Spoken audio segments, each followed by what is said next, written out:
Napoleon Bonaparte, ये नाम सुनते ही जहन में क्या आता है?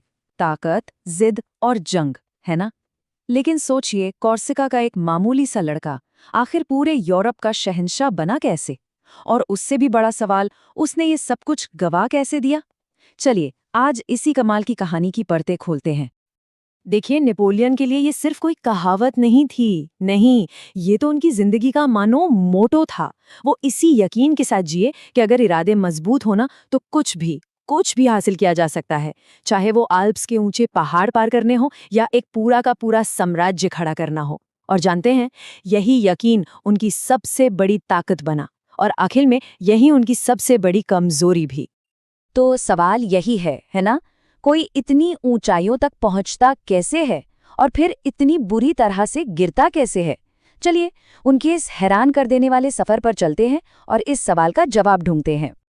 तो ठीक है, हर कहानी की एक शुरुआत होती है, और नेपोलियन की कहानी शुरू होती है कॉर्सिका के एक छोटे से धूप से भरे द्वीप से। ये कहानी है एक ऐसे लड़के की जिसके सपने उसके छोटे से द्वीप से कहीं कहीं ज्यादा बड़े थे। जरा सोचकर देखिए, एक छोटे से द्वीप का लड़का फ्रांस की एक बड़ी मिलिट्री एकेडमी में पढ़ रहा है। जाहिर है, उसका लहजा अलग था, उसकी पहचान मामूली थी, उसे बाहरी महसूस कराया जाता था। नेपोलियन को ये सब झेलना पड़ा, लेकिन उनके पास दो चीजें थी, एक तेज दिमाग और दूसरा कभी ना हारने वाला जज्बा। और उन्होंने बहुत जल्दी ये साबित कर दिया कि हुनर के आगे ना कोई दीवार नहीं टिकती। अब जरा उनकी तरक्की की स्पीड देखिए। सिर्फ 5 सालों में वो एक गुमनाम से तोपची से फ्रांस के सबसे मशहूर जनरल बन गए। टूलोन और इटली की जीतों ने तो उन्हें हीरो ही बना दिया। और कमाल की बात तो ये है कि मिस्र में मिली हार ने भी उनकी शोहरत को कम नहीं किया, बल्कि और बढ़ा दिया। दुनिया ने देखा कि उनकी महत्वाकांक्षा की कोई सीमा नहीं थी। लेकिन सिर्फ एक हीरो बनना नेपोलियन के लिए काफी नहीं था। बिल्कुल नहीं। उनकी नजरें तो एक बहुत बड़े इनाम पर थीं, फ्रांस का ताज, और उसके साथ पूरे यूरोप पर हुकूमत। तो सवाल ये है कि उन्होंने ये किया कैसे? एक बहुत ही दिलेर कदम उठाया उन्होंने। 1799 में, जिसे कूदेटा यानी तख्ता पलट कहते हैं, उन्होंने फ्रांस की सरकार को ही उखाड़ फेंका। और बस इतना ही नहीं, सिर्फ 5 साल बाद एक ऐसा कदम उठाया जिसने पूरे यूरोप को हिलाकर रख दिया। उन्होंने पोप के हाथ से ताज लिया और खुद अपने सिर पर रखकर खुद को सम्राट घोषित कर दिया। और सम्राट बनने के बाद वो तो मानो अजेय हो गए। उन्होंने यूरोप की बड़ी बड़ी ताकतों को एक एक करके धूल चटा दी। ऑस्टरलिट्स की लड़ाई तो उनकी मिलिट्री जीनियस का सबसे बड़ा सबूत है। वहां उन्होंने दुश्मनों को ऐसा चकमा दिया, पहले यकीन दिलाया कि वो पीछे हट रहे हैं, और फिर उन्हें एक जाल में फंसाकर बुरी तरह हरा दिया। ये एक ऐसी जीत थी जिसने जंग लड़ने के तौर तरीकों को ही हमेशा के लिए बदल दिया। लेकिन नेपोलियन सिर्फ एक योद्धा नहीं थे, वो एक सुधारक भी थे। उनका बनाया हुआ नेपोलियनिक कोड, अरे ये तो एक कानूनी क्रांति जैसा था। सोचिए, हजारों उलझे हुए कानूनों की जगह एक सीधा सादा साफ सुथरा कानून। कानून के सामने सब बराबर हैं, और कोई भी पद काबिलियत से मिलेगा, पैसे या खानदान से नहीं। ये वो विचार थे जो आज भी दुनिया के कई देशों के कानूनों की नींव में है।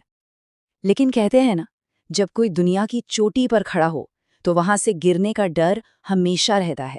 और नेपोलियन के लिए ये गिरावट बहुत तेज, बहुत दर्दनाक थी। और इसकी शुरुआत हुई सिर्फ एक गलत फैसले से। साल था 1812। अपनी ताकत के बिल्कुल चरम पर नेपोलियन ने एक फैसला लिया, रूस पर हमला करने का।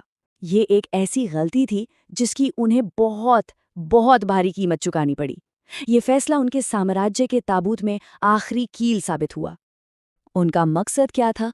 रूस के जार को घुटनों पर लाना और पूरे महाद्वीप पर अपना एक छत्र राज कायम करना।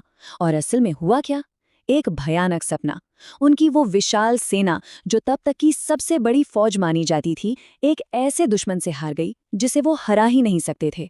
वो दुश्मन था रूस की बेरहम सर्दी। बर्फ में भूखे मरते हुए सैनिकों ने अपनी उंगलियां गंवाईं, अपने हाथ पैर गंवाए और आखिर में अपनी जान भी गंवा दी। रूस की इस तबाही ने उनके दुश्मनों को एक मौका दे दिया। यूरोप की सारी ताकतें एक हो गईं और उन्होंने कमजोर पड़ चुके फ्रांस पर धावा बोल दिया। और 1814 में सम्राट नेपोलियन को वो करने पर मजबूर होना पड़ा जिसके बारे में किसी ने सोचा भी नहीं था, सिंहासन छोड़ना। उन्हें एल्बा के एक छोटे से द्वीप पर भेज दिया गया। सोचिए, एक पूरे साम्राज्य के मालिक के लिए एक छोटा सा पिंजरा। लेकिन नेपोलियन की कहानी वो कभी इतनी आसानी से खत्म नहीं होती थी। पूरी दुनिया ने सोचा कि खेल खत्म, लेकिन नेपोलियन के पास अभी एक आखिरी सबसे साहसी चाल बाकी थी। और फिर जो हुआ उस पर यकीन करना मुश्किल है। वो एल्बा से भाग निकले, मुट्ठी भर लोगों के साथ फ्रांस पहुंचे, और कमाल देखिए, जो सेना उन्हें रोकने के लिए भेजी गई थी वो भी उनके साथ हो ली। उन्होंने बिना एक गोली चलाए पेरिस तक मार्च किया। लेकिन ये बस एक आखिरी कोशिश थी। 100 दिनों का ये राज वाटरलू के कीचड़ भरे मैदान पर खत्म हुआ, जहां ड्यूक ऑफ वेलिंगटन और प्रशिया की सेनाओं ने नेपोलियन के युग पर हमेशा हमेशा के लिए पर्दा डाल दिया। तो ये सब हमें कहाँ ले आता है? देखिए, नेपोलियन की कहानी उनकी मौत के साथ खत्म नहीं होती। उनकी विरासत, उनकी लेगेसी, वो उतनी ही बड़ी और पेचीदा है जितनी उनकी जिंदगी थी। ये जो तारीखें हैं, ये बस एक जिंदगी का खाका है, 1769 से 1821। लेकिन इन दो तारीखों के बीच जो फासला है ना, उसे एक ऐसे इंसान ने जिया था जिसने दुनिया के इतिहास का रुख ही मोड़कर रख दिया। उनकी विरासत आज भी हमारे चारों तरफ है। उन्होंने यूरोप का नक्शा बदल दिया। उनके बनाए कानून आज भी कई देशों में इस्तेमाल होते हैं। लेकिन शायद उनकी सबसे बड़ी विरासत वो थी जो वो कभी चाहते ही नहीं थे। अपना साम्राज्य बनाते बनाते उन्होंने उन लोगों के दिलों में राष्ट्रीय पहचान यानी नेशनलिज्म की आग जला दी जिन्हें उन्होंने हराया था। उन्होंने अनजाने में राष्ट्रवाद के वो बीज बो दिए जो बाद में 19वीं और 20वीं सदी में बहुत बड़े पेड़ बन गए। और इसी के साथ हम वापस वहीं आ गए हैं जहां से हमने शुरू किया था, वो शब्द असंभव।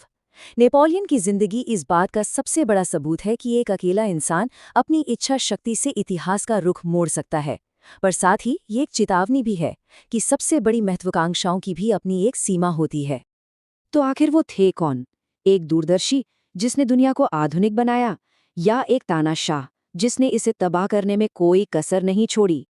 सच्चाई शायद कहीं बीच में है, और यही वो पहेली है जो नेपोलियन को उनकी मौत के 200 साल बाद भी इतना दिलचस्प बनाती है।